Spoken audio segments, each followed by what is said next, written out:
Professor Matt Sienkiewicz. He is a professor here at Boston College, and whenever I can, I get a chance to speak with him about issues in the Middle East, particularly pertaining to Israel, Benjamin Netanyahu here in the United States with APAC. And Professor's already ready. He's ready to rock and roll. Professor, how are you? Thanks so much for joining us. You doing? I'm doing great, doing great. I missed you there for a second, audio wise. Again, thanks so much for joining us. Let's jump right into the story because there's so many stories happening this week. The one I wanted to talk to you about, and again, it's always a pleasure to have you. I want to talk about Benjamin Netanyahu's tweet, which, to say very lightly, rubbed me furiously the wrong way. This really ticked me off to the point where I was like, you know what? Let me just be quiet because ultimately what would happen is I'll be accused of anti-Semitism for saying anything. And so instead of that, I said, let me just shut my mouth and then talk to my friend who is an expert in the areas. What did you think? Actually, let me read it. I'm going to pull it up on the screen for my for our viewers to yeah, this. Hang on a second here. Let's if I can find it. Doesn't look like I can find it. It's on the screen behind me. So let's take that. I'll put it up here. So here it is. He says, President Trump is right. I built a wall a long time. I'm sorry. Hang on. Let me turn around. Along Israel's southern border. It stopped all illegal immigration. Great success. Great idea. Matt, what were your thoughts about that? Well, I mean, the first immediate thought is that one thing has nothing to do with the other in terms of circumstances, Hmm. and that there's this sort of attempt that we're seeing very overtly. We saw today in Sean Spicer's press conference to tie the situation in America, how it relates to immigration with Israel in sort of this very odd fashion. I think there's some basic questions on the effectiveness, even if you just grant the intentions of the Israeli border walls. There's good question as to whether or not they are as effective as Netanyahu implies there.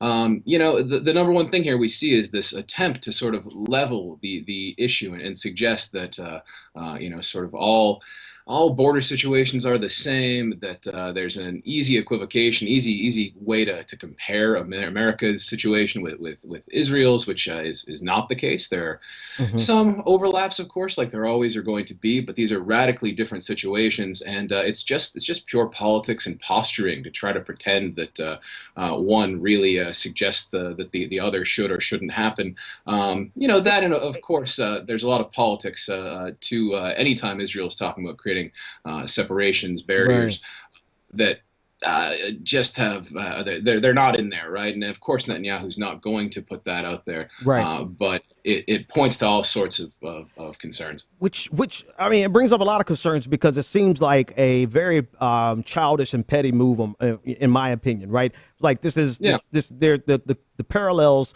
almost don't exist unless you just if you say, oh, there's a wall, here's a wall, samesies, right? That's the only kind of logic that I could actually see there, except for the fact that he wants to undergird Trump. yeah.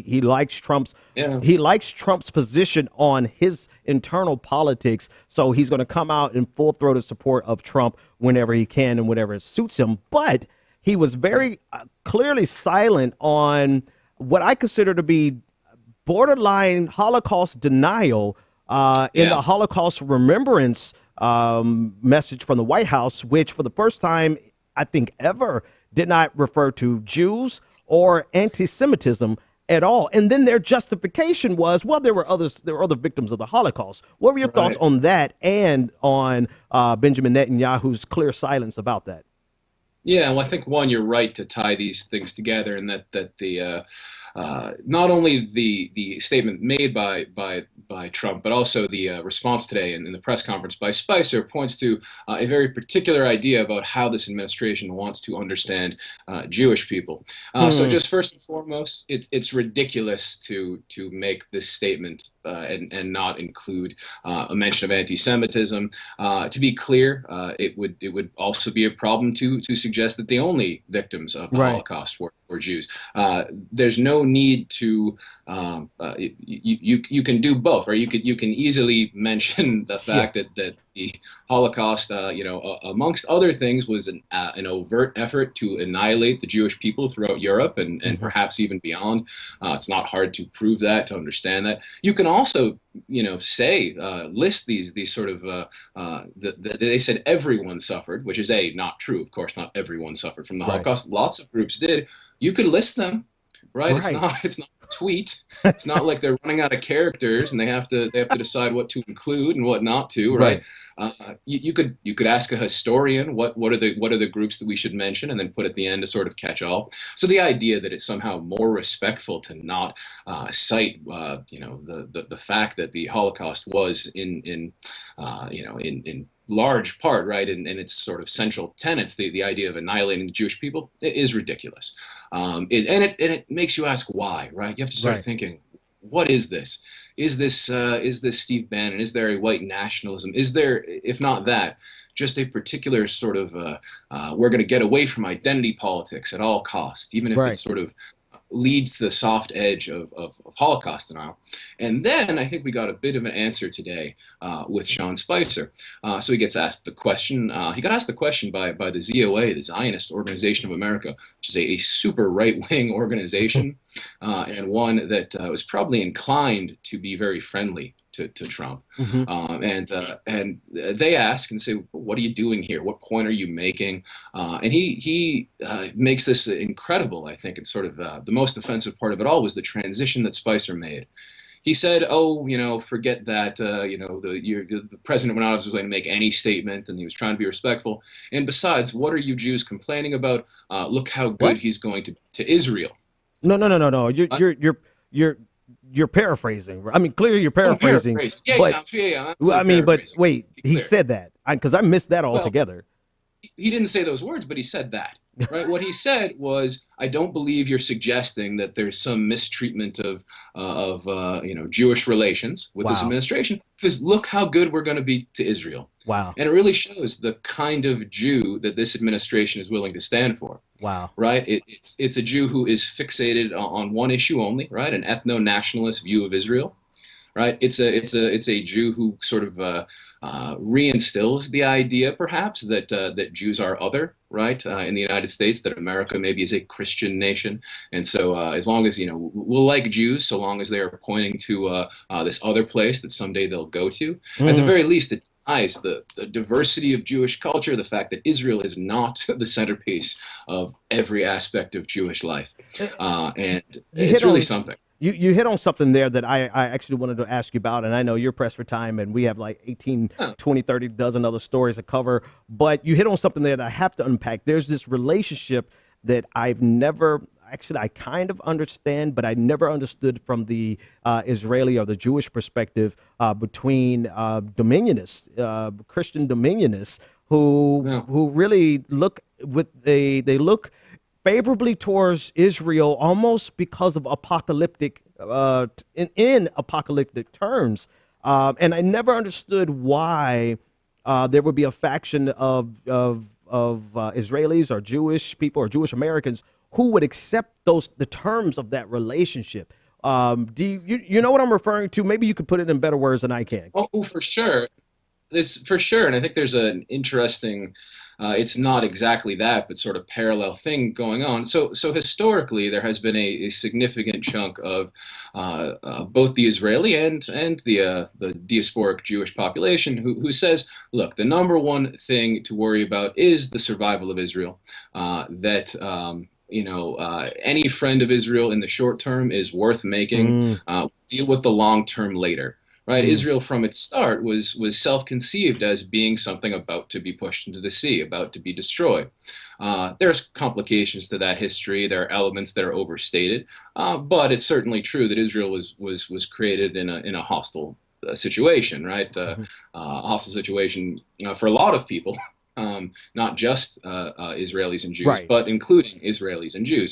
And so there have been, for the most part, from the sort of right-leaning side of the Israeli political spectrum, there's been an acceptance to say, look, we'll deal with the Messiah when the Messiah comes. For now, we'll take their money. right? And it's like a So it's an uncomfortable thing, I don't and there mean are to many laugh. I Americans. don't mean to laugh, but is Oh, it it's could we boil it down to the fact that they don't believe in the Messiah? They don't believe the Messiah is coming back, so they're like, whatever, we'll take their kind money. of. Yeah. Okay. Yeah, no, it's true, but I think I think I'm quoting I forget, Gershom Gerberg has said this, maybe others, right? They have a story, right? It's a 5 act play, and the Jews disappear after the fourth act, right? This Mm, is that, and for many people, that's really discomforting, especially because if that's the basis of your friendship, well, as soon as you start yeah. doing, it's really flimsy, right? Yeah. It could totally break down at any moment. I do see a parallel here. Not It's not religious, but there is in some ways in which you look at the way that they approach the Trump administration approached the Holocaust Yeah. statement. You look at Steve Bannon's involvement, and Mm-hmm. you see a certain sense in which white nationalism and Zionism of a very sort of specific regressive stripe go together, Wow. right? If you're a person who believes in ethnic essentialism, right, which is what white nationalists believe, Right. right, then Israel's not really a problem, regardless of what you think of Jews. You say, oh, that's where they go, right? We'll Okay. send them over there. Yeah. And this is a similar possibility, right? Kind of like the one you mentioned with the evangelicals. Yeah. No, that actually is a perfect breakdown. That makes a lot of sense to me. Matt, it's always a pleasure having you on. When can we get you back? Oh, you tell me. Love to come back on that. All right. Tell everyone how to get up with you real quick. Oh, find me at Media Studied, and yeah, send me a tweet. Happy to interact with Ben's listeners. Love coming on the show. Awesome. Thanks so much for joining us. 857-600-0518. Ladies and gentlemen, if you want to join the conversation, Professor Sienkiewicz, it's always a pleasure having him on. Not just to say that, see, there's a game, right? There's a game afoot. I'm just going to be full transparent. Now, in full transparency, I respect his opinions, and I think he has a very robust critique that actually can lend insight to a lot of people. I'm learning a lot from him. That's why I get him on the show a lot, because I'm not an expert in that field by any means. My expertise is international relations. That's actually what I've studied. Economics to a certain degree. I have limited, some master's work there.